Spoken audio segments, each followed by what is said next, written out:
अमरीकी सदर Donald Trump ने खबरदार किया है कि अगर ईरान ने मुजव्वज़ा मफाहमती माहिदे की शराइत पर अमल ना किया तो अमरीका दोबारा फौजी कार्रवाई शुरू कर सकता है। फ्रांस में G7 इजलास के मौके पर सहाफ़ियों से बात करते हुए ट्रंप ने कहा कि मुआहिदा अभी हतमी नहीं और अगर उन्हें इसकी शराइत पसंद ना आई या ईरान ने दुरुस्त रवैया इख्तियार ना किया तो अमरीका दोबारा बमबारी कर सकता है। उन्होंने ये भी वाज़ेह किया कि मुआहिदे के तहत फौरी तौर पर ईरान पर आयद पाबंदियों में नरमी शामिल नहीं है। If they don't behave, we'll go right back to dropping bombs right smack in the middle of their head.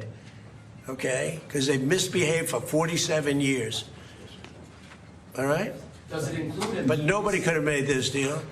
I mean, the JCPOA done by Obama, he handed him $1.7 billion in cash, gave him hundreds of millions of dollars, gave him billions and billions of dollars, but he gave him $1.7 billion in cash.